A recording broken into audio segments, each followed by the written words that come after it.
Well, welcome everybody, and this is our regular meeting of the Housing Committee for March 6, 2024.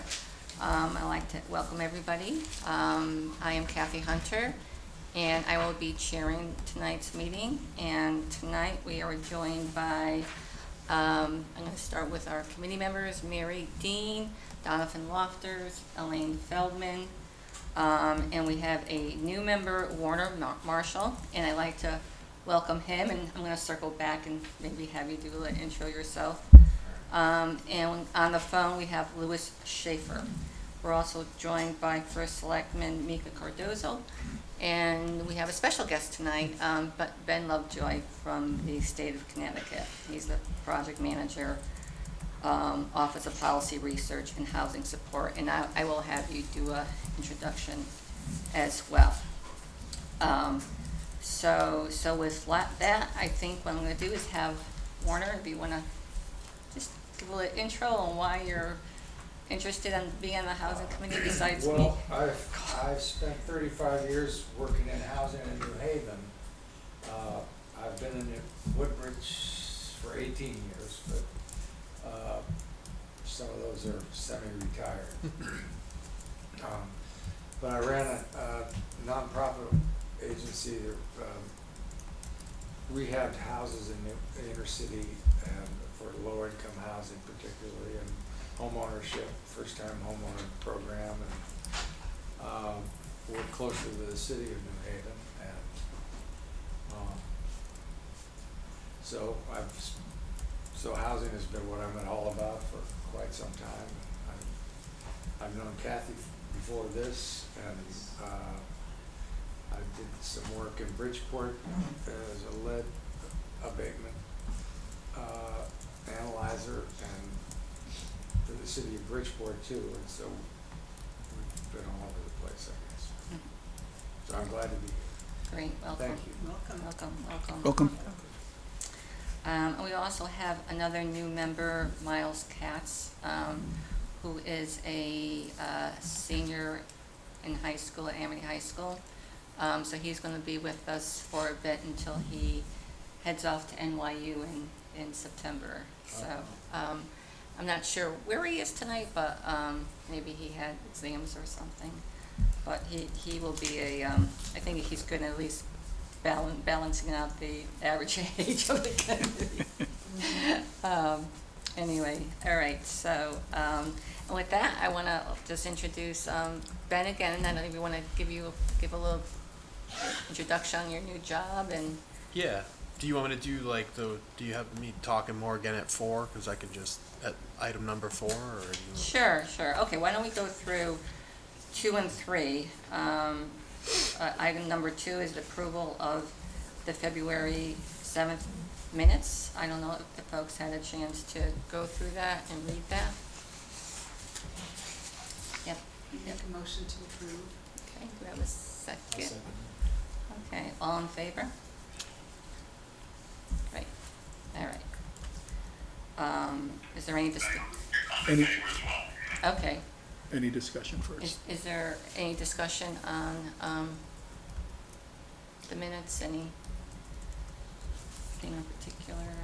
We do have thorough minutes. I don't know if we can make sure that we capture everything. I don't know if that's necessarily good or bad, but I like to record everything that we talk about. So I do think one of the things I did fail to give to Allison was Tim Austin's presentation, because he provided us with an attachment of the presentation, and that should probably also It definitely should. That would be good. part of the minutes. So I That was great. right. Great So information. I got to so- remember. And did I know I sent that out to you. I'm not sure if I sent that out to everybody. I think when you were in Florida, I forwarded that You to did. you. You did, He did a yes. great job. He did Yeah. a fantastic job with the presentation, and I think that was very informative. Okay, with that, I am going to turn this over to Ben. So now we can have our Public comment. discussion. Public comment. Oh, public comment. I'll be quick. Oh, I'll be quick. okay, cool. I had a suggestion, I know we've talked about this many times. Yeah. I like the idea of tiny houses. I'm sorry. Name and address. Oh, I'm sorry. You all don't know me? Sue Torgerson, 19 Park Lane. Okay. Okay, so I like the idea of tiny houses, and I have a suggestion. Why can't the town look into property that already has housing on it, which is attached to public sewer, public water, and has the land to subdivide and create smaller lots, opportunity housing in like 1,000 square foot houses. There's a piece of property, and I'm gonna change this in a minute, but there's a piece of property, 807 Fountain Street, and it's a single-family home. It's got 2 separate little garages. One has storage above it. It's got 5.4 acres. It's on water, public septic, or public sewer. There's the land trust that's to the right of it, and it butts up to 29 Park Lane, which is owned by the town. That is, on Park Lane, you could get to the Blue Trails, you could go to the end, go down Stop and Shop, and you could virtually kind of expand maybe the Greenway, which was something Tim was talking about. And if you changed it to half-acre lots, it's not really interfering with that neighborhood, which is my neighborhood. But if you put a lot in a smaller lot, it's going to change the aesthetic of the neighborhood, and I don't want that. But a tiny home on a little larger lot is something that you could use for your affordable housing. If you could get the people to buy maybe some of those lots with the deed restriction, if they go for it, then you've got that plan in place. If you rent the properties for the low income or the affordable housing, you'll have a plan in place for 40 years, as long as you can maintain it that way. Is that property currently on the The market? problem, it's 807 Fountain Street. Yeah. The problem is, and I had COVID 3 days ago, so I didn't look it up. 3 days ago, they took it off the market. But that doesn't mean they'll put it back on, because they did that 3 months ago and they lowered the price. Yeah, So, yeah. but that's a thought. Why can't you go after Yeah, already no, existing property? that is a great idea, and this is probably good for Ben, because one of the ideas is to really look for properties, because we are limited with our infrastructure in Woodbridge. A lot of Woodbridge is on the public water supply watershed, so we try to stay out of that. Not that it's not doable, but, there's plenty of property that's on I say plenty of property. There is limited property. Then I did have one more question. There's the elderly housing on 15 Lucy Street. Yes. Yeah. It doesn't show up on the GIS. So I don't know, how does that work? Is that considered affordable housing because it's for the elderly, and who runs that? Who runs that program? Yeah, that is actually an excellent question. That's- It And is- I'll leave that to you then. Yeah, no, that's, I'll take that, Cal. okay. It is privately owned. There's a gentleman who owns it at this point in time. It is, there are very specifically deed restricted units that are within that, but for the most part, the complex as a whole is under market value, so it qualifies in large part for what would be affordable housing. And are we considering that? In terms of, Housing in town, the That's- affordable housing? That is part our of- only, that is part of what's included in what we Definitely have. counted, Yes. and that's all we've got. that's our really. 30 units. But we are also working with, in there as well. But thank you for your 807 Yeah. Fountain Street, and we're 807 gonna Fountain, find out more about that. Yeah. Thank you. And just to segue for what Sue said, Ben, I Mm-hmm. mean, that's one of our thoughts, is to try to find, these opportune properties, and, and then when you locate them, then what? Do you knock on the door, do you, if it's not in the market?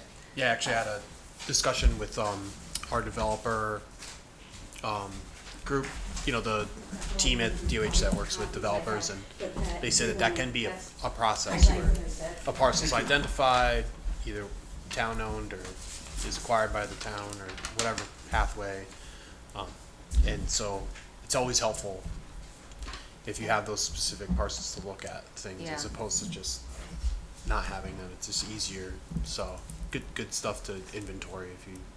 Yeah, no, I think that is, I mean, that's another activity, a task that, you know, we necessarily don't have the bandwidth to do, but if there's a planner that could like go through and look at potential pieces of property that, and it doesn't have to be town-owned property, it could be, It could also be something that if it's GIS related, yeah, you might be able to request that your regional, your COG, specifically SCROG, just recently hired a GIS specialist.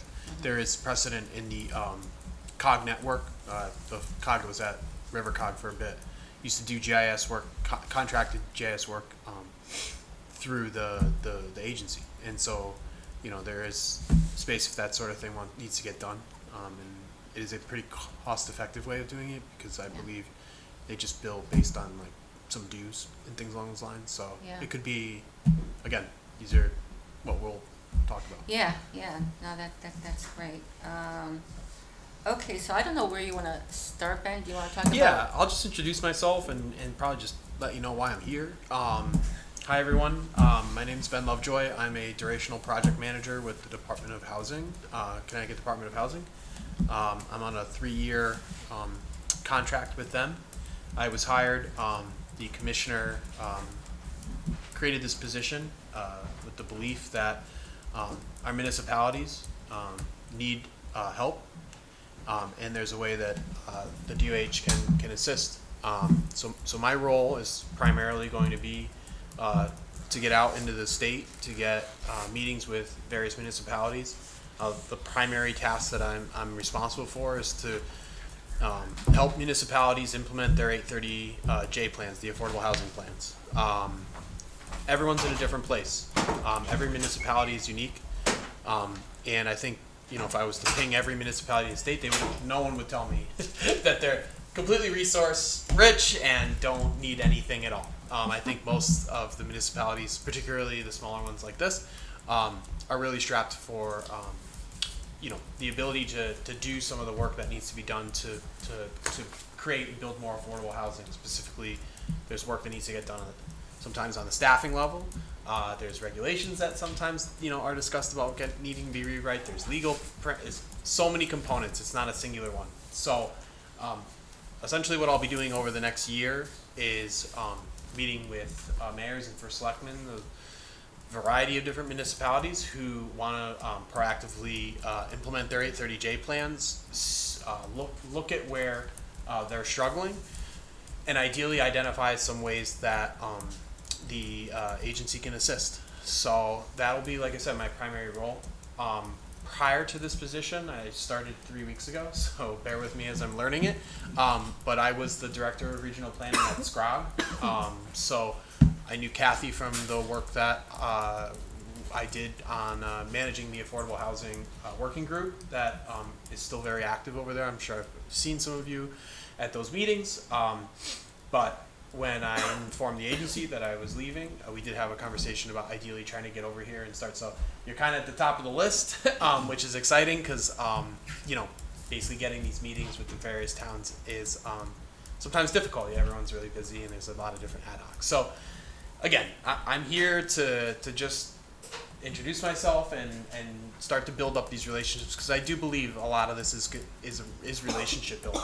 And what I hope to do, at least what I've sort of fleshed out, and I'm still working on getting my full work plan approved by my direct supervisor, is to start to get sort of an idea, almost like a pulse check. I'm thinking about this like this is that first doctor's appointment. You got to go get blood work before they can tell you that you have a heart condition. We have to get the preliminary sort of information, staffing levels, goals, what are the barriers, what are challenges, and I'm hoping to build out this idea of understanding what each municipality is sort of facing, and then look to connect the dots. The commissioner has hopes that we will be doing some, leaning into economies of scale and developing trainings that might be applicable to multiple municipalities. She'd like to see me build relationships amongst different CEOs from different municipalities so that they can learn from each other's successes. And I think really it's just a good spot for me to be in, given how important it is that every municipality in the state understands that it plays a role in addressing housing affordability, and we're in a state right now that is seeing increasing levels of homelessness amongst many people. We're seeing shortages in the rental side of the market, and we're seeing struggles for people to find what used to be sort of the starter home, which I'll qualify as affordable. So again, just here to kind of show my presence and say hello, and it'll be my pleasure to continue to work, like I said, and build on the relationship that I developed with the municipality from my previous position. And I'll take questions if anyone has, and answer them to the best of my ability. Any questions for Ben? So you're still developing a plan of action, right? You don't know exactly how you're Yeah, going so to- this was an early, like Kathy, we had this sort of talked about this prior to my official, sort of rolling into the thing, but They dreamed of you. yeah. But yeah, I got approval from my direct supervisor to be present here today from Mike Santoro, who's awesome. But yeah, the idea is I need to, over the next couple of weeks, flesh out. I have sort of the skeleton of my engagement strategy for what I hope to do over the next 6 to 12 months. And once I get that approved, I'll have a better understanding of what we can actually offer. The challenge is that every municipality is at different state. Some might have a development that's been stalled. There's been something that's happened. They're halfway to a certificate of occupancy. Some municipalities, I think this one included, are at a place that don't even have a town planner.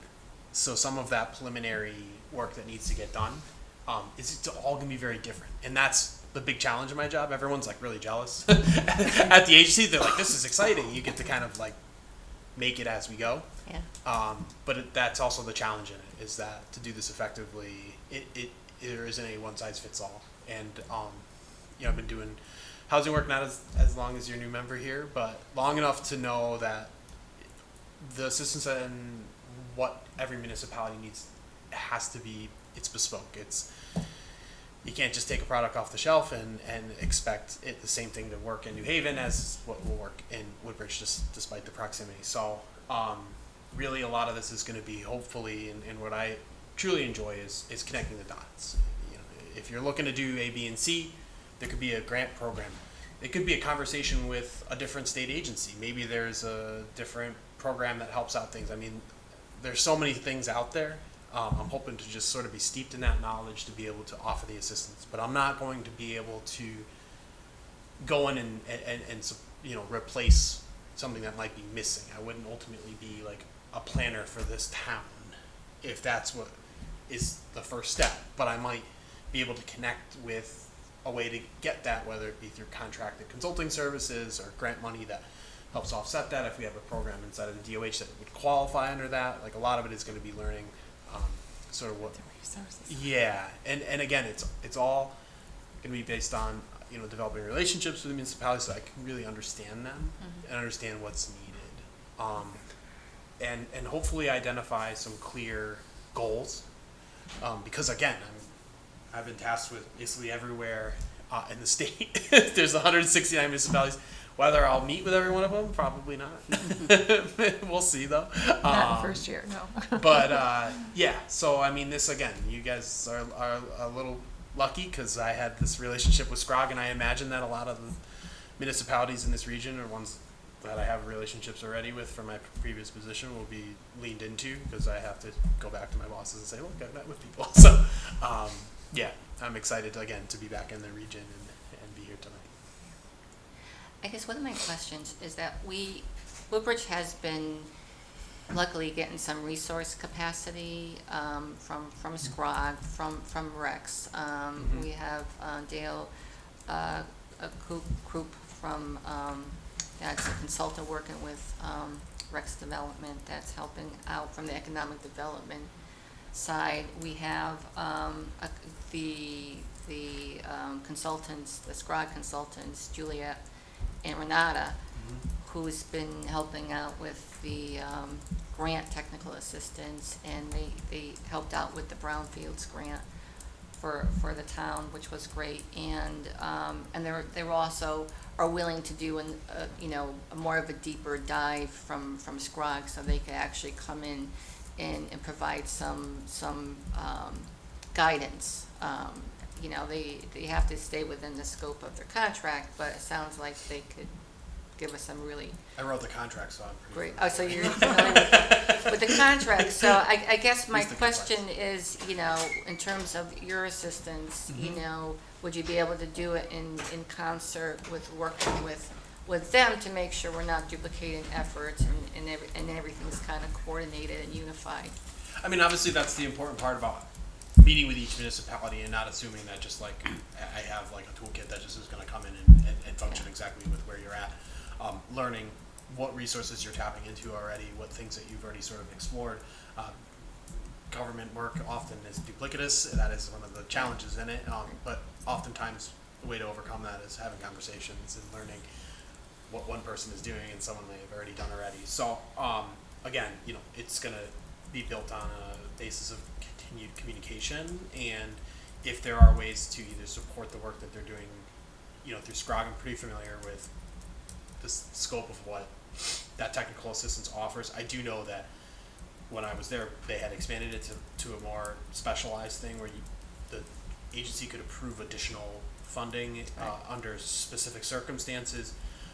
That didn't get fully rolled out when I was still in that position, but it was something that was planned on.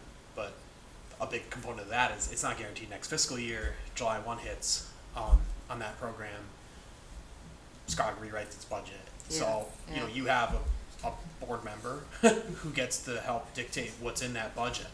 And I would encourage you, Mika, I mentioned this to you again, and I saw the work that SCROG did from the housing side of things. It's some of the most important work that could be done at that level. If there is value in that sort of, if you have a success in it, I would encourage him to speak out for more continued support. Yeah. That is, I'm not sure anyone else is offering, like other COGs are offering that as a structure, so take advantage of it while it's there.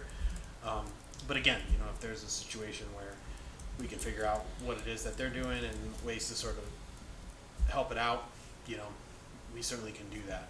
I just know that that's under a pretty tight timeline of the next 3 months when that fiscal year ends. Yeah, I need to probably get a work plan over to them, but I was talking about making sure because we're getting some great resources to make sure they're coordinated, between, Dale from Rex Development, and we have Juliet and Renata from Scrog, and when I did this preliminary, thoughts about what could be in a work plan, some of this might actually be something that they could do in terms of helping us come up with some grants or programming that might be more in their wheelhouse. So it's just making sure that we're being efficient with our resources. Yeah, absolutely. And again, we just continue the conversation with what's going on and make sure that doesn't, nothing sort of gets. So I don't know if it helps. I sent this. I know I probably just sent this out today, so I'm not sure if people had a chance to even look at it. But this was, in thinking about a work plan, some of the items that we had talked about over the past couple of years of what we could need assistance on. And of course, the first one is writing text zoning amendments to update regulations. As we hear, it's the problem with affordable housing is the zoning in towns, and we recognize that, but how can we get the help to help us change that? It's not a inexpensive enterprise to update your zoning regulations. Absolutely. So certainly we would like to look at that, and just looking at in terms of the inclusionary type zoning that we have on the books, does that work? I mean, this has been in the books for a couple years, and it has resulted in not too many, in fact, no affordable housing. So I think that we could probably do it more with the industry standards in the state that has a little bit lower threshold for affordability and a little higher when that kicks in terms of unit counts. Maybe look at that in terms of where the sweet spot is. Let's see. Kathy, I had a question about the 2-unit dwellings that are now permitted throughout Woodbridge. Provide development subsidies to make one or both of them affordable? Is that what that means? You could do one or both, but certainly, and I just think about when I used to administer the home program, because right now we really haven't had too many 2-unit developments, even though they have been, we're able to do that under the new zoning regulations, that we could have two-unit developments throughout Woodbridge, with different thresholds based on whether or not you're in the public water supply watershed, yada, yada.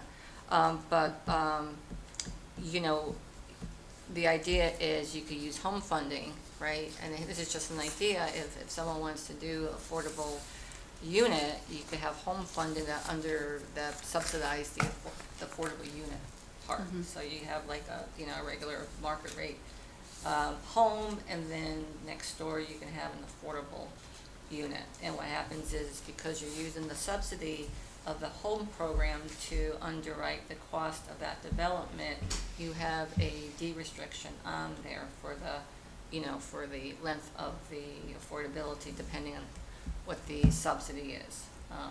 And so that would count as an affordable unit. And so that would be a way to encourage duplexes in town, and and provides entry for somebody to be able to come in and have an affordable unit. So that's just that was just a thought I had in order to kind of couple that new regulation with how to increase that type of housing supply. Let's see, what else do we have? We're talking about using the home program to create affordable units. It was interesting at the last SCROG meeting, Matt Hoey from Guilford talked about the idea of having a examination of where like a sewer assessment in terms of where. We talked about this. Yeah. Both of us read that legislation as Right. something that needs to be updated by the water. Right, they're supposed to be doing this. They're supposed to be doing this. Whether or not this is the second time this is brought up. I got an email from Guilford today. Yeah, I was gonna asking reach about out if to there them. Maybe was- we should reach out to Matt. Yeah, asking if there was a way to easily identify where the sewer. I mean, obviously, it's a barrier for a lot of municipalities. Right. I think 2/3 of the Connecticut's municipalities don't have public. It's a very high number. It's higher than I expected. But identifying these sorts of things is really. Yeah, I did go so far to call Gabe Vaca, who is he has a position in the New Haven Water Pollution Control Authority, and to talk to him about the fact that you could update your plan. I don't know if they plan this every 5 years but when there is an update in the plan, they can incorporate this, because that was part of the Zoning Enabling Act included that part to have the Water Pollution Control Authority to incorporate that in their planning. There's also, and this is relatively recent, Connecticut just created inside of OPM the Office of Geographic Information Systems. So GIS, for those who may not be familiar, can tell me to shut up. But yeah, they basically digitize maps and create different layers that they can look over. And Connecticut is often left this to the municipalities to sort of manage on their own. But in Massachusetts, there's what's called Mass GIS, which is this huge database of just statewide layers. Everything you can think of, from tree coverage, sewer, water, you name it, migratory bird, it's in there. And they've been building that for years. And Connecticut created this new office and then put some money behind it. I know that there was just recently 2 or 3 flyovers completed, but that office is also looking for layers to add at the state level. So there could be, like I said, if that's something that's necessary, 2 or 3, and this is where it's helpful to have me in this position, is if I hear this from you, Guilford, maybe 6, 7 other towns, we would really like this information. That might be something that goes up to that agency and say, hey, can you start building this out at a certain Yeah. state and regional level, the availability of these sorts of information. Right, or encourage the authority to get out there and put it in, or whatever they need to do. And it could be a capacity issue on their side to go out and do these assessments of sewer capacity in towns. And it's not even sewer capacities, except, there could be community septic capacity. You have to make sure you have the right soil to do that level of analysis, to see where we could potentially have higher density housing in other places. So that would be helpful. We also talked about repurposing underutilized or vacant office space, buildings, commercial buildings. We have some of that in Woodbridge. Heard about that. Yeah, so that would be, but again, it's like, where do you start? I know in Woodbridge, we have to start with the zoning, because we have to make sure it's the opportunity housing zoning that we passed isn't throughout that area, so we'd have to change the zoning, but then, how to operationalize that, and make that work. Another thought is, the pros and cons in considering a housing authority. It was interesting when some of the housing committee talked to Attorney Mark Rance, who did our training for land use folks. We were kind of asking, like, what do we do? And he's just like, well, you got to do something.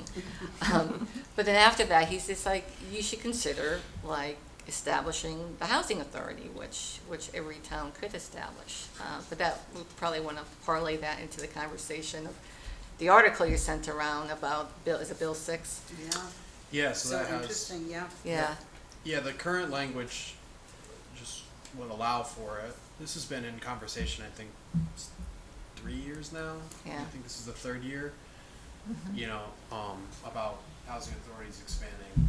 I mean, historically, from a political standpoint, that type of language that allows for things to cross Town boundaries lines. in this state of Connecticut haven't been incredibly successful from getting passed. It is language, and it's not certain till the end of it. So, I'm not really able to speak on that, but there has been some discussion, and I do know that there's precedent for, sort of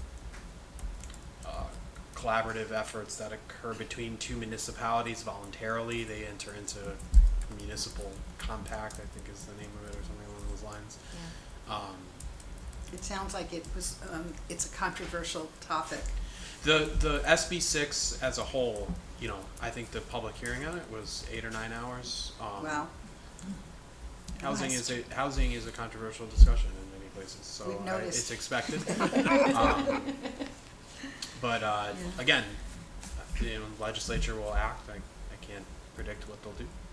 But it is SB 6, which means it's a priority bill. Yeah. The lower the number usually on the Senate side of things, usually those things become something. But we'll know, each step of the way. So they just had the public hearing, I think it was yesterday. And then the next thing that would happen is the committee would vote out their version of the bill for the full, if it even gets to that point, for the full consideration before the chambers, and then amendments happen. And so that is where the language there was a standalone bill that I believe was just on housing authorities, and then that got lumped into the larger one. So To your knowledge, are there any existing regional housing authorities where towns I have? don't think so. I Yeah. believe right now, if I remember from my readings, there's like 108 active ones. Yeah. So there's a lot of housing authorities. Yeah, But I'm not personally aware of any No. multiple town ones. With a number like that, I would guess that they're all individualized. Are they considering legislation right now in terms of expanding some of the city? If I Yeah, remember that's the correctly? legislation. That's what- okay. Yeah, so the Yeah. legislation, if I remember correctly, and I can get more official bill summary if needed, would allow for a housing authority at a neighboring municipality to develop and I believe that it's restricted to the housing authorities that actually build. Some are just Right. voucher, they manage the voucher system, if I'm remembering correctly. but there are some that are like the New Haven one, which you probably have familiarity with. Like they actually are in development. So Yeah. But I thought they could develop anywhere because they're a separate development corporation. They develop outside of yeah, New Haven. I'm not like Yeah, super versed in that side of things, but yeah. I think it's just using the subsidies.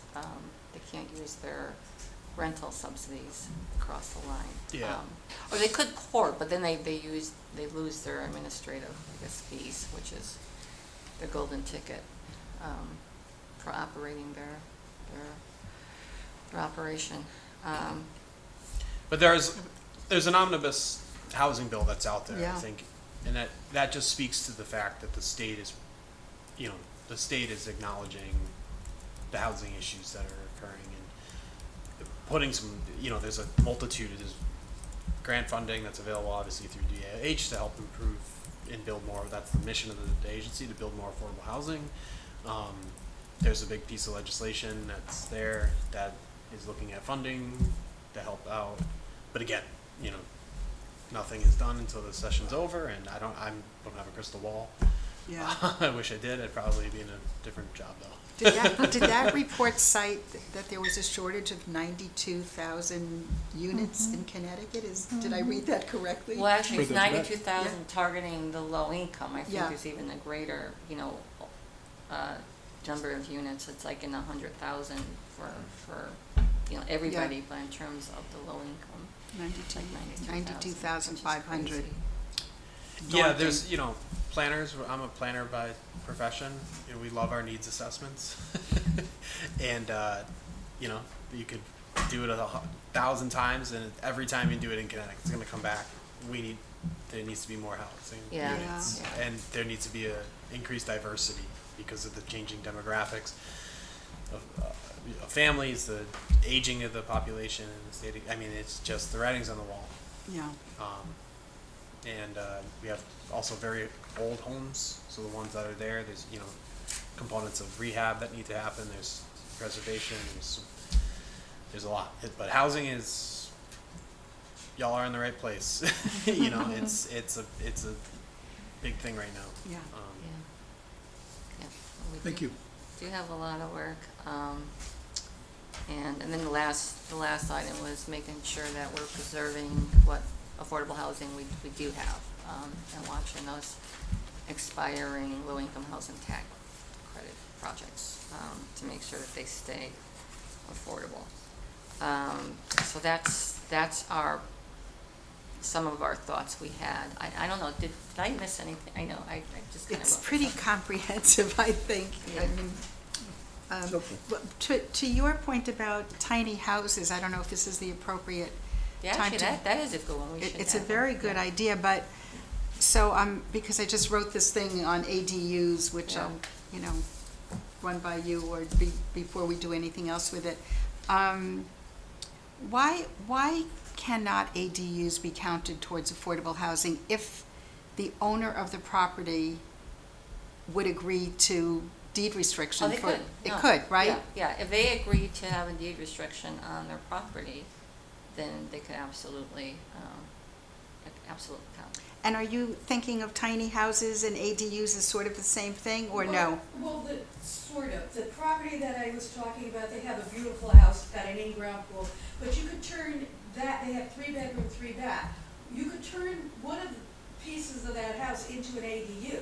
It's gotta be separate from the main house, but attached, you could have attached. And then the other units could be tiny, we're talking maybe 500 square feet, or something like that, the garages might be.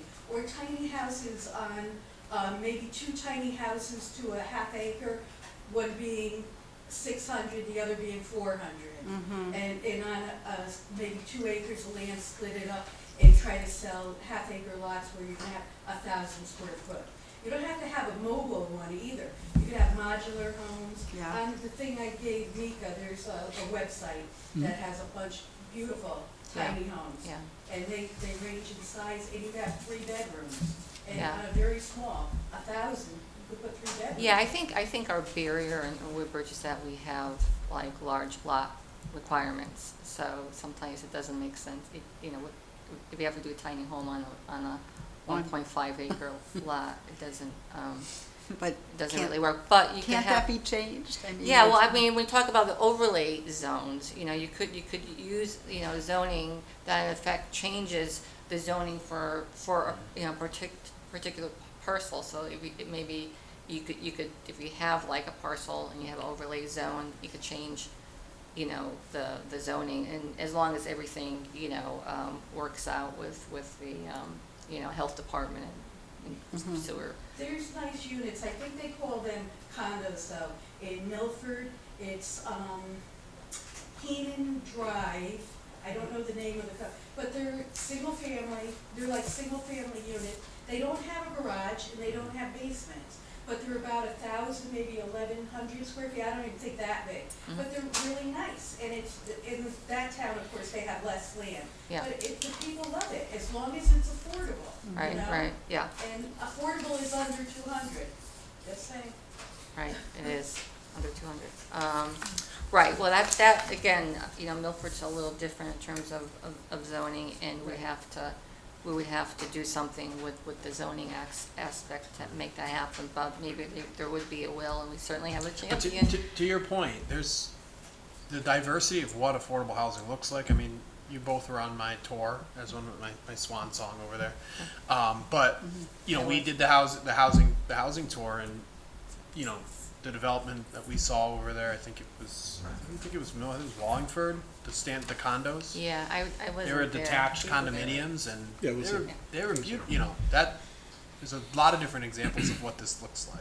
Yeah, But in regard to small units, if, those types of things can also be considered ADU, making sure that they meet the requirements that we've laid out. But at the square footage that you're mentioning, and underneath the square footage you're mentioning, it's possible that could also be an option But they're not considered an ADU unless they're on a property. with the main house. With With another, the main house. Yes. you're talking I about agree. subdivision, and, Right. yeah, yeah. yeah, I mean, there's different. And the ADUs, I did check on those, there's restrictions. You have to have it separate from your main house, you have to have a proper kitchen, that was my downfall. Chris Sullivan said, you need three things. You need a place to eat, and a place to sleep, and a place to go to the bathroom for it to be an Yeah. ADU. And they gotta be proper plumbing, so a pail Right. in the backyard doesn't. No. Yeah, well, that's a good idea, though. Okay, all right. Is there any more questions for Ben? So Ben, what would be our next steps? I know you're listening, you're just going on a listening tour now.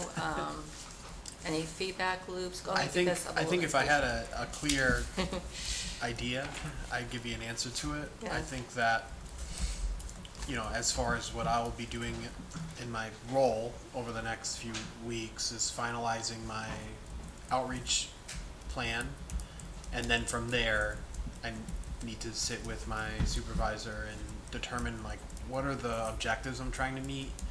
If I think, at least I envision it the first year of this work, and I apologize, that sounds like a long time. I know that there's a need for this now, but housing work is slow and deliberate. So, but I think over the next year, it is my intention to meet with as many municipalities as possible to start to identify if there's any places where we can start to offer things from an economies of scale position. So I don't want to, lead, but I can guess just from my professional experience that I'm going to hear consistencies from a lot of towns, and I think I'm going to hear we have trouble figuring out how to rewrite our zoning.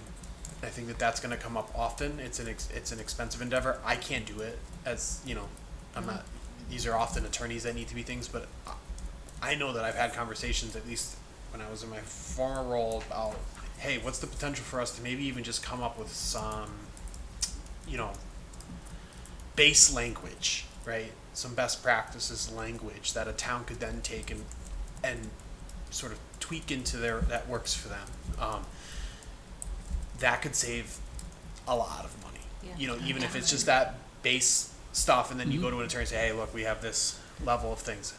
I can't guess what we'll be creating, but that could be something that could happen. I don't know. It depends on the vision of our department head. But yeah, I think really the next step is that we continue to have this conversation, and once I get my approved work plan, I do intend to have 3 sort of primary things that I would like to know that each municipality is at. Specifically, identifying what are the biggest barriers, the top barriers that need to be addressed to further implement the 830J affordable housing plans, where you've had success, so that I can help the towns learn from each other. Ideally getting CEOs together that may have been more successful at this than others, so they can help teach each other. And then identifying if there is a parcel or a project or a development or something that has sort of been identified but is either stalled or can't move forward. What can the agency do to help move that along? Whether it's a funding issue or it's, getting assessments, whatever it might be. If we can figure out what it is, there might be a space for me to help connect the dots. And so once I have that sort of formalized structure, we can sort of re-engage. But, I think I'm going to be making a request probably for April to present at the next COG board meeting. So I have to send that into the deputy director and the director over there to make the request, and I have to finalize the presentation because I want to do this sort of Connecticut tour. So, Okay. We've had this conversation, and we'll, like I said, evolve this. It's like kind of early in the process, but We will stay in touch. yeah, Yes, yes. and that's the goal. Yeah. Yeah. 'Cause there are places that want to move forward. I mean, the commissioner acknowledges that it's dire times to get this. We got to start pushing forward on this. And so, Thank you. hoping to, It's not enough just to write the plan. and that's and that's the complicated part about this housing stuff is there's not just a singular thing that you can point at and say this is why this hasn't happened. There's so many things. Yeah, it's just that there's so much funding available, it's unprecedented, and it's like, I don't wanna finally get to a point and it's all dried up. Sure. That's That would be frustrating. Yeah, that's why I feel kind of like, let's do it now, but that's. Well, like I said, I see primarily my role as relationship building. Yeah. I know I'd love to be able to say, I can come in and draft your zoning amendments, but I think that a lot of this is relationship Yeah. building, and Understood. we have a pretty solid one to start. So I'm excited to be, ideally, with clearance and everything, to continue to be in this town and work with, Mika and the subset of that, the Thank you. commission. Okay, with that, the next thing is I'm gonna do a very brief housing chair report because I do wanna get into, discussing our housing committee update next week. But, we already talked, I was gonna mention about the Bill 6, but we already touched upon that. I happen to think it's a great idea, but, And just so you're aware, I have to double check the date. So every committee that bill is in committee right now, so it needs to get voted out of committee. It is a short session year. I Right. think their JF deadline to get it out of committee is next week. And once that bill if it is voted out of committee, what is super helpful for all of you and just the general public, once it's voted out, the Office of Legislative Research has to make a bill analysis, which takes the complex language of that and puts it in plain English. So, if the bill gets voted out, I would encourage you to track it to see, because that's a great way to do a summary because it could change from what it is now, from what's voted out. good. And maybe this is another activity we could loop you in, but I was thinking of the last SCROG meeting where we had developers there that talked about, how they do developments. And one of them was Carol Martin. Do you know Carol Martin from Orange? Okay, she kind of reminds me of the regional form of housing authorities because she's the executive director of both the West Park and Fairfield Housing Authority. But it's not like it's regionalized. It's just that she wears 2 hats on any given day. But she was great. They were all great. at doing the presentation. There was Carol Martin, actually she was representing her gyro development. She developed a 46-unit affordable housing development in Orange, and it's great. And have you looked at that yet? I haven't buy it just on my own, Yeah. but I haven't been in it. It is nice, and you know, I you know, the committee wants to go for a tour and look at it. She did a really great job, and it is all affordable, and there's some market rates in there. There's some 30% for people with you know, developmental disabilities.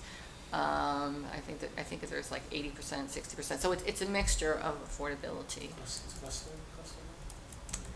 It's well, clustered and it's townhouses. So there's like 46 units on like 5 acres. So I don't think it's necessarily clustered. Cluster is when you Well, it's high it's density. It's, yeah. Clusters. Similar to what, well, smaller, but I think like Toll Brothers. in Yeah, it's terms kind of of- like a Toll yeah. Brothers. Yeah. What you see down there in Yeah. terms of new units that have multiple units within one structure. Yeah. But they're all individual entrances, which is really nice. You know, Correct.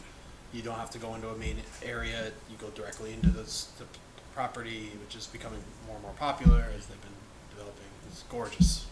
It is really development over nice. there. I've been there a couple of times, and she did a great job. And she has like a little community center there for people that, you know, Which work I think is remotely. required now. I think that's part of the requirement for Is it? buildings nowadays. To have a community center? To have like a central office area. Oh, I didn't know that. I think, yeah, I Oh, gotta double okay. check. There's, she used I know she got funding through the DOH, and there's the building standards that are required when someone is using any of those programs is Hi. so high. You know, if there are fears of appearance or quality, to get that passed, you have to go through the ATS does a whole review, the architectural review at DOH to confirm that you're doing what you're supposed to. Yeah. ADA, you know, Yeah. first floor, all ADA accessible, so you got people that can age in place. You know, those new development that goes through that is really nice. Yeah. So 46, of the 46, how many are affordable? What percentage was she able to achieve? Well, they're all considered affordable. There's, 100%. I mean, some of them are fair market rates, which is considered, you know, towards your affordability goal, but it counts. It's just it's like a lower like if you're going for your moratorium, you only get like 1/4 of a point to it versus like if you've got something that's 30%, you probably get like 2 points for it. But it's all, I think it's all completely affordable with the restriction on the fair market rate. It all counts toward their affordability, Yeah. their affordable number. But there's, as Kathy said, there's a formula that's used with different pointings that allows that to be the case. It's not because they're 100% affordable. Oh, that's great. Yeah. But Where it's- is it located? Is it the old, is it where the, Oh, what's the name of the used to street? be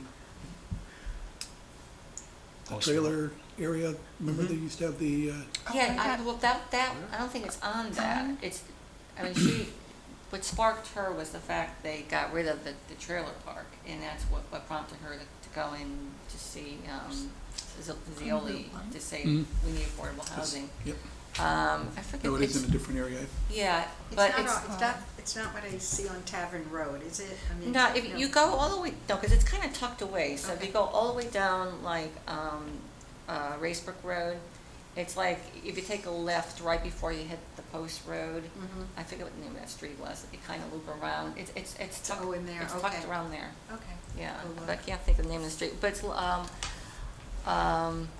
Lacanza? I keep on getting the name mixed up, does she have it here?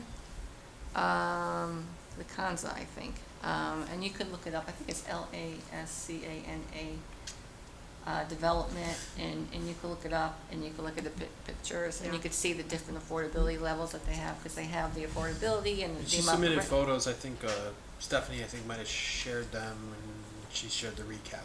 Yeah, too. yeah, I do have that, which I was going to ask, you know, one of two things. I asked, first I asked if Carol was available tonight, but I forgot that her first Wednesday of the month, she has her her board meeting with one of the housing authorities, so she can never make a Wednesday, or first Wednesday. But she did say she was available to do a little presentation if you guys were interested. It's the Tuesday, the week of the 19th, so would that be like March 20th?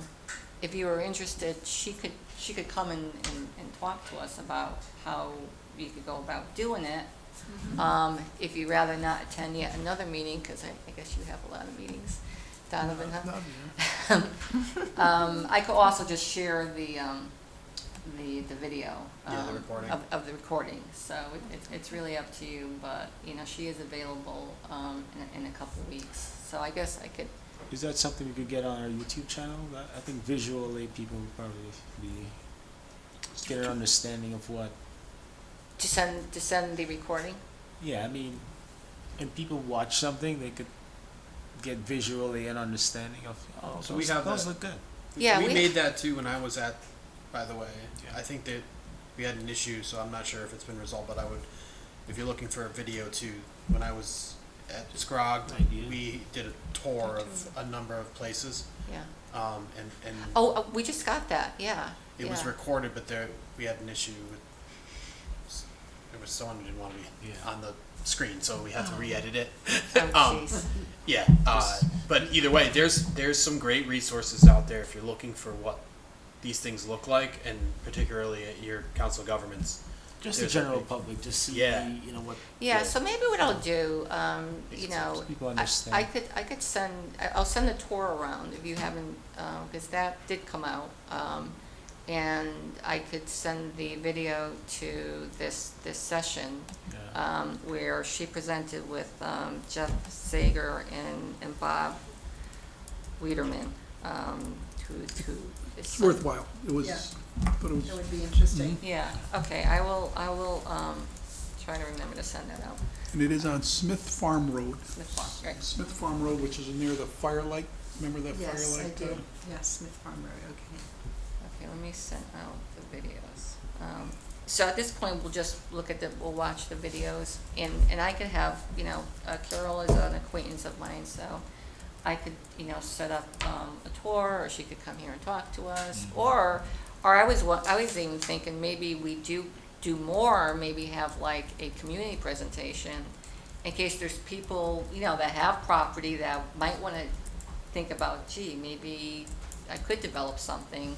Is just have kind of an informational session with different developers and invite the public, you know, particularly people that have disposable land that may be able to be developed, because again, it's not about the town-owned property, it's about other properties that people might be interested in developing. So, okay, sounds good. So that, I think that was it. You made an interesting point. Did you say 2/3 of Connecticut towns don't have public waters?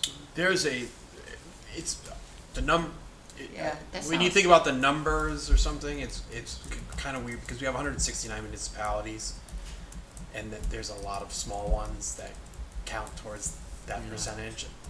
But I would have to double check, but it is a very high number. Very high number, yeah. Much higher than you would expect. So my background, I worked at Rivercog for 2 years, which is like Saybrook area, Essex, Deep River, Cheshire, Chester. Colchester maybe. I always just mix those up. Hope no one's watching. Either way, like the entire Cog minus Middletown. So that was their main urban center. Yeah. After Middletown, everybody else was So for, didn't have public sewer and water. But they still there's ways to as a housing person, yeah. is the main focus to zone in on an area that has public water sewer? Is that the easiest So if you look at some of the requirements opportunity? for the grant programs, so the DOH administers a number of different grant programs that can help fund the help financing with building affordable housing. Places that have infrastructure in place that is Existing. more ideal because Yeah. it's just working with what's available. But there have been some changes from a legal, like from the law standpoint about areas with shared septic, and the technology around those types of developments is improving. It used to just sort of be like if you didn't have sewer, water, it was game over. But now there are some ways to do this pretty effectively. The bigger challenge, at least at that last housing working group that I was at, one of the developers who was building in it, I can't remember the town that he said it was, that didn't have sewer and water. They can do the shared septic. That was not a big deal, but when it came to water, you have to do like shared wells. So he was doing, I think he had like a 4-acre parcel that he was doing three duplexes on, and you can do like a shared well for 2.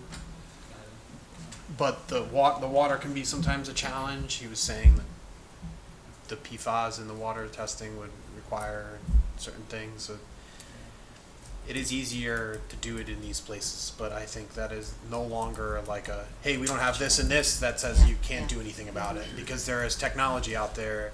And the recent changes to the number of gallons that the shared septic systems, there was a law that passed that raised it from 7,500 gallons to 10,000. When it hits that 10,000 threshold, DEEP gets involved and has to do an environmental assessment. There's like a lot more barriers to it. There was a law that passed that allows for larger shared septic systems that accommodate multifamily density development, but it is easier to do when you have direct lines. It also makes it more cost effective, and obviously a lot of these things are done by for-profit developers, and you know, they're going to look to places where they're not going to have to put that much out. So Gotcha. Makes sense. Interesting.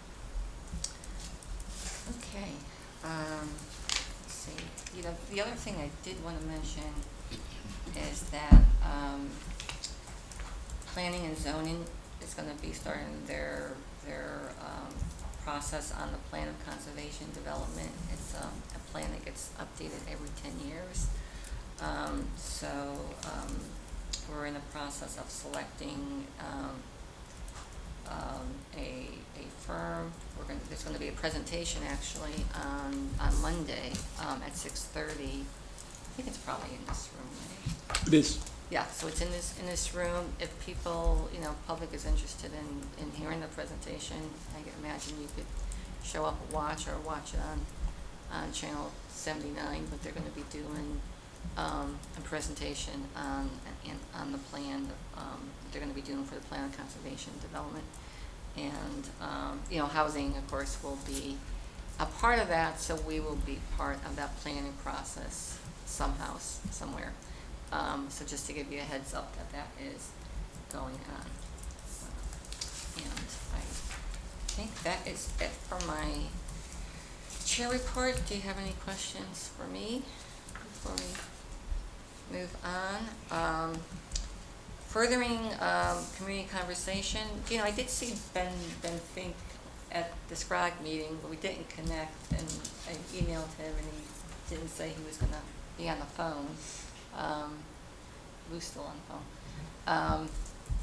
So I'm not sure if he connected with folks. He was going to be talking to some folks. He had a list of people he was talking to, and I haven't heard back as to you know, where he left off on that.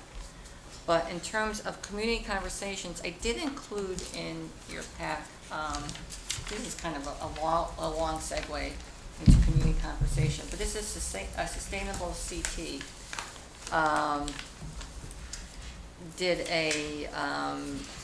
We had a sustainable committee that just got kind of recharged recently, but it was initially established when Betsy Yagla was here, and she did a lot of work under the sustainable CT process, and she got the town like bronze certification.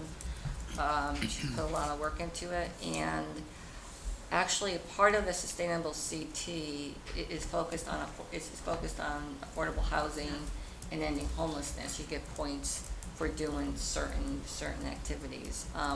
And so one of the activities they did do was the Sustainability Connecticut Equity Toolkit. Now, this is going back from 2019, which would have been nice if we had this information. Sure would have been nice.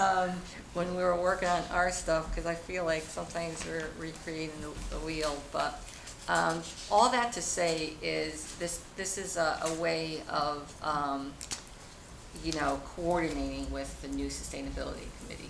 I just wanted you to be aware that this So is- there's a new active committee now? there is a new active sustainability committee that's focusing on more environmental sustainability components, because the sustainable CT covers a whole bunch of stuff, of which housing is just a little part of it. But of course, I'd like to maybe elevate the housing part of their agenda a bit. So I Right. would probably like to have, probably meet and have a conversation with them.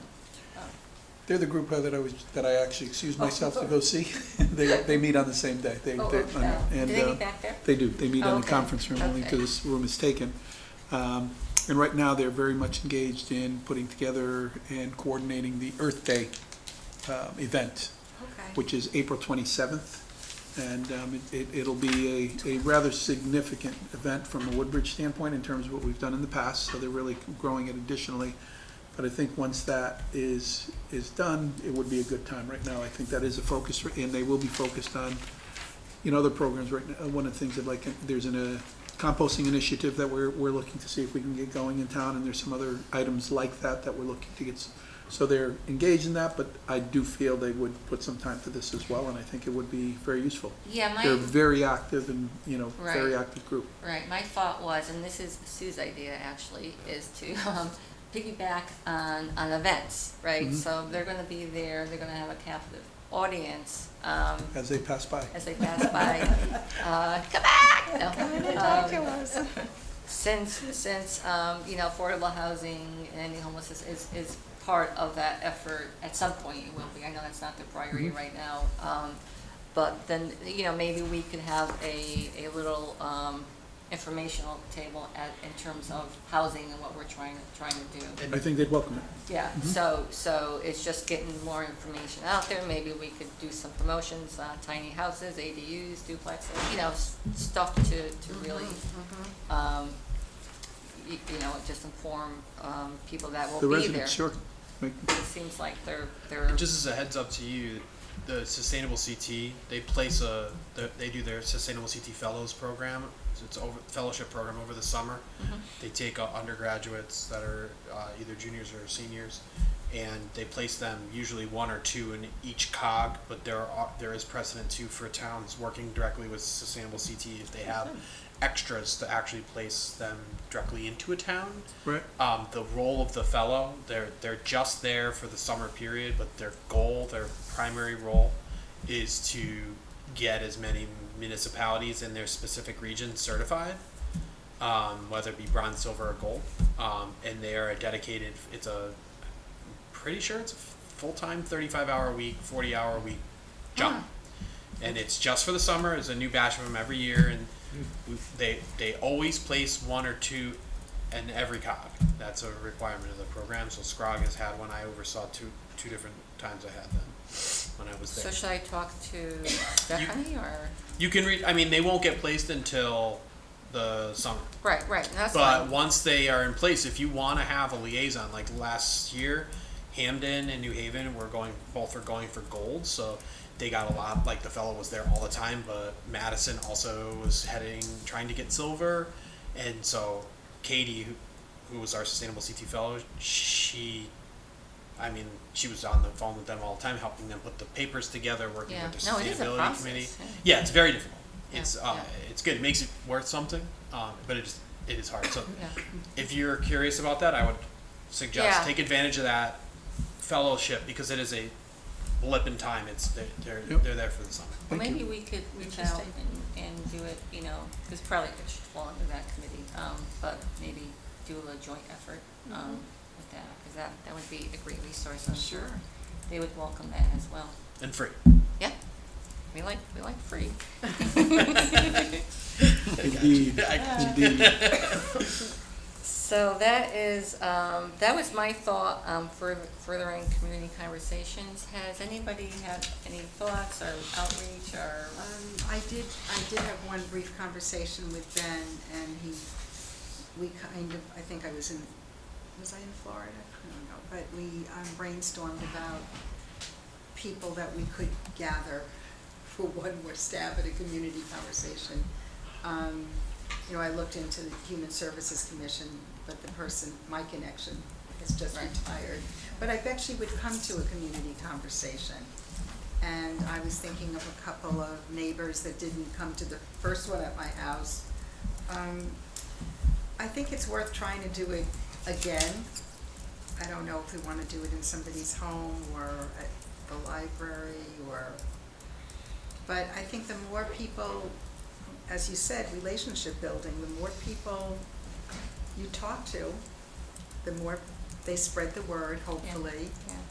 understand themselves. What I'm always struck by is,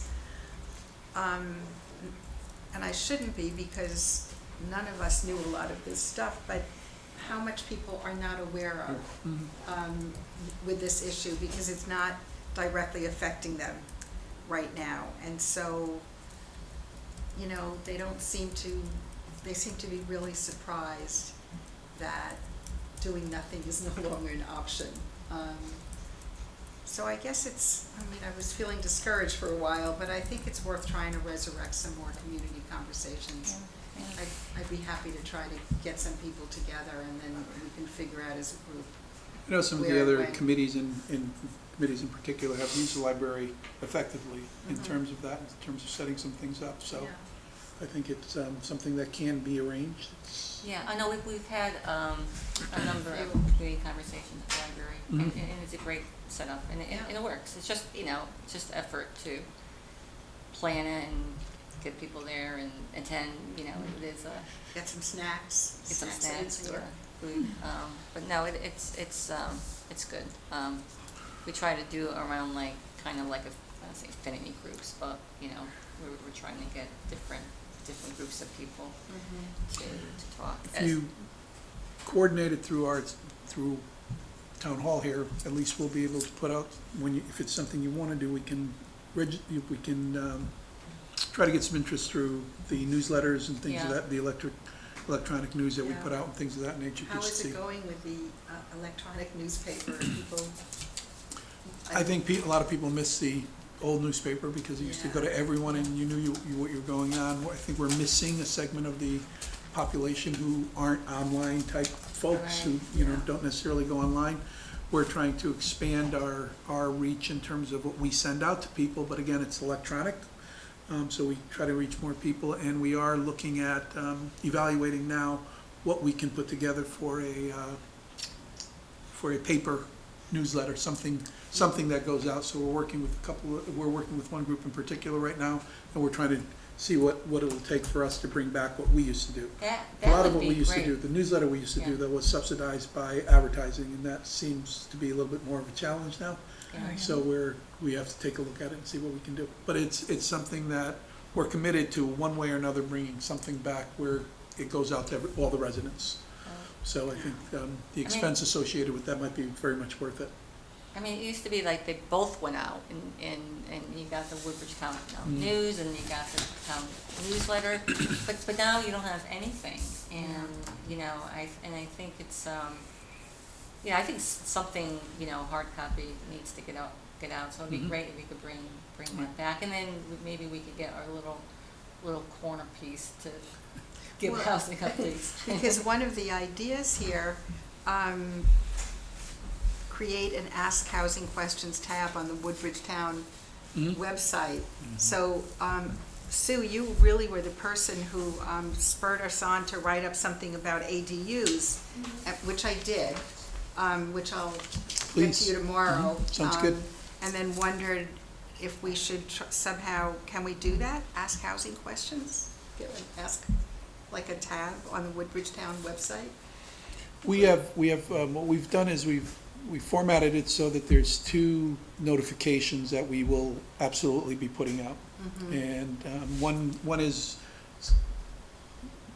very short time after the selectmen meeting, and that's really more of an operations, that's something that goes under my name, and it's more about what's happening in the town, and I refer to it as operations. In other words, what's really happening with the town in terms of different things.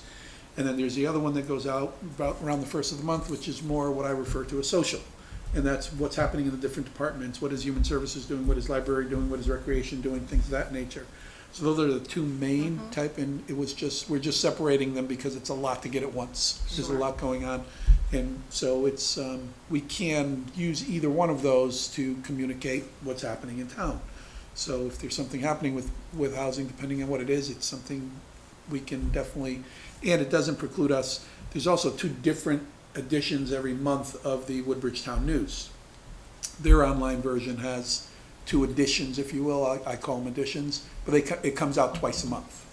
So you also have the opportunity there for 2, but again, all online. This is all online for those people who appreciate or want to get their information online. But it's, so you have basically 4 opportunities. Okay. The one that I do, I usually try to keep it more operations, but some of what you do is, so I think it would be appropriate. All right.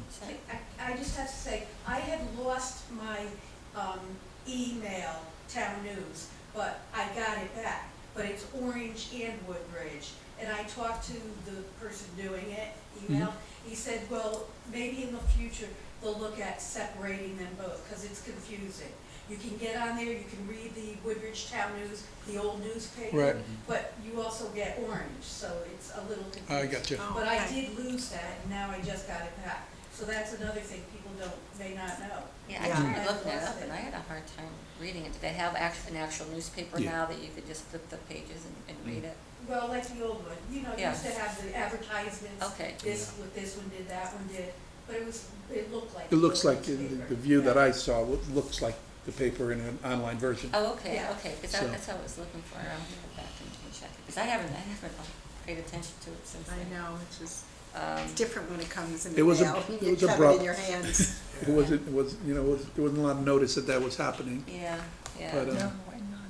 Oh, well, okay, I'll have to check it out. All right, the last thing on the agenda is, that we have a housing committee update, next week to the Board of Selectmen. That's 5:00, right? It is. I'm not sure where you are on the agenda, whether it'll be Yeah. probably won't be at 5:00, but the agenda will be done by this Friday, so you'll know, we can give you an idea as to when Yeah. it'll happen. So, again, hopefully, Lou, you'll be done with COVID. I would love. You want us to come? I think it would be great to have moral support there, and you know, Sure. if there's any questions. Not that I need it. No, I think I would love to have you there, and you know, even help and partake, feeling any questions that I can't answer or shouldn't answer. That would be great.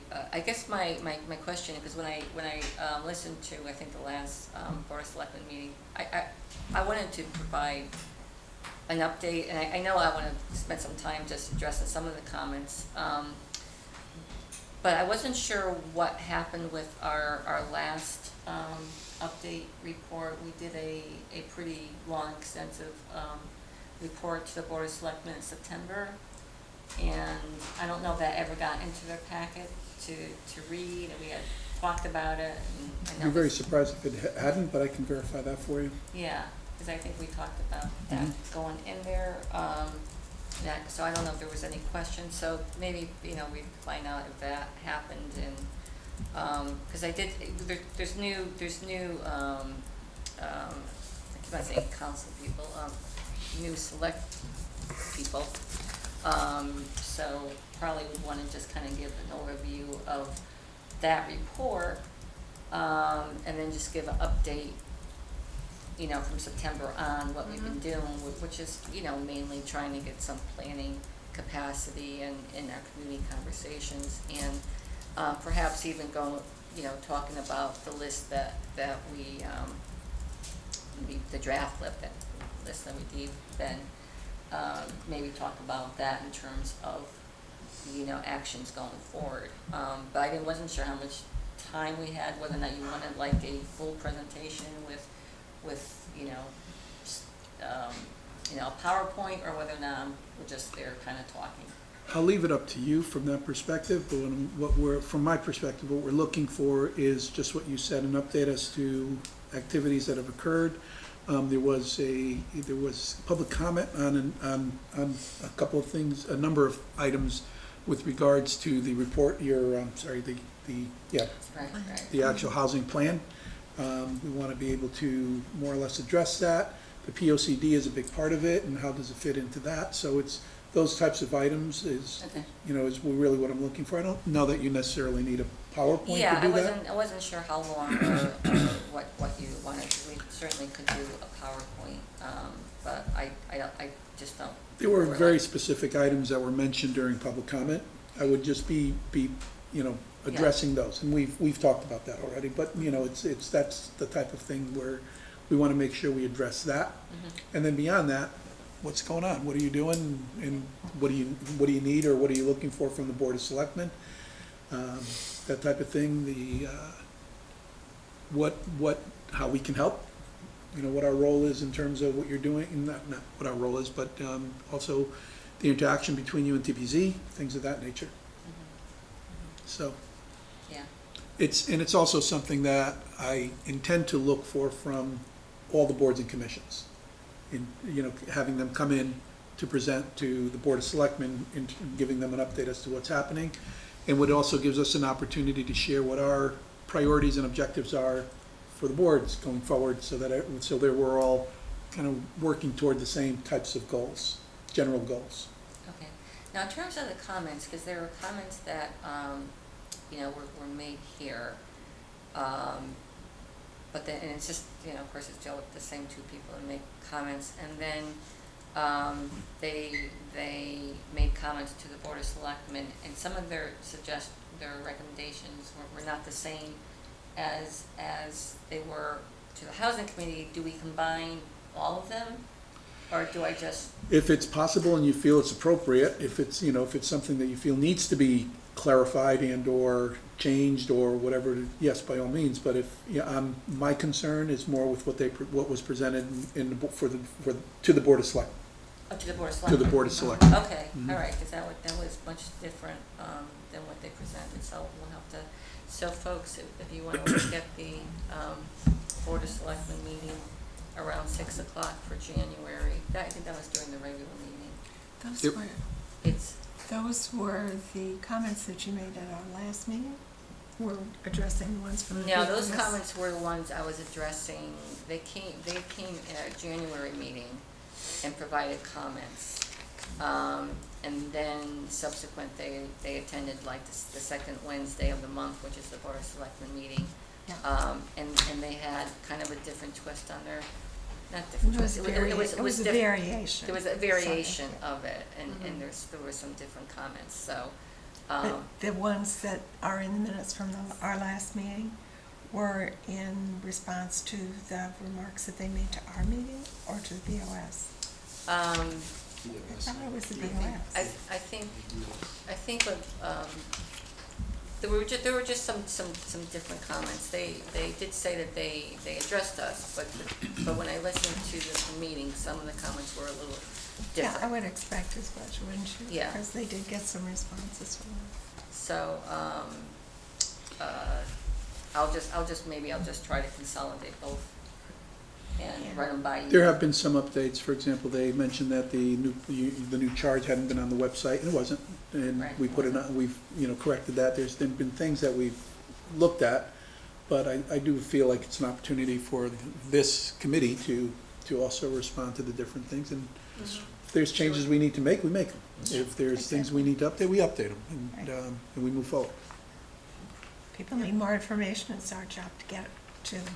So. But So I appreciate the fact that you'll do it, and I look forward to clarifying that, and also, as I say, looking forward to you indicating what you need from us, so that we understand that and we can make the necessary arrangements or adjustments in terms of what we do. Someone take the minutes? Okay, sounds Yeah. reasonable. Right. So Yeah. That's good. It Yeah, took me a second we're not to making catch that on to 7-day deadline, I shouldn't say that. I got a little staff support, very nice. No staff support. Okay, that is all I have. I don't know if we, is there any other thoughts as to what else we should be reporting on or what I should be providing? What I could do is maybe I'll frame out some thoughts and swing it by everybody, including you, and make sure that we're on the same page. If there's anything that you think of in the middle of the night that I should be talking about, please give me an email. And with that, Keep it to the work that you're doing in terms of it, and not anything that you would necessarily relate to a vote, and anything along those, not business, because the business needs to be discussed in the meeting. But rather, if you're just exchanging questions and exchanging ideas about putting this together, fantastic. So, Oh, yeah. I got you. I was running a little behind you there, but I know yours. Yeah, we have to make sure we have to make sure we're in compliance with. FOI, when's the FOI. FOI training? it Did I actually miss was, it? it actually was That's yesterday, I think it was, I yes. missed it. I think they tape it, right? They do, there's Yeah. a Oh, good. tape with, he was very good, actually, Mary, he was. Yeah, he's good. Yeah. I've yeah, he been to it was- a couple of times, I just couldn't make it last time. But it is good, it's pretty informative, and you always kind of learn something new every time Right, it's very true, it's very true. you go, so, yeah. All right, that's all I have. Do we have a motion to adjourn? Maybe a second? The hell on. Get your name on that thing. All right, 4 seconds. Let's get the heck out of here. Thank you.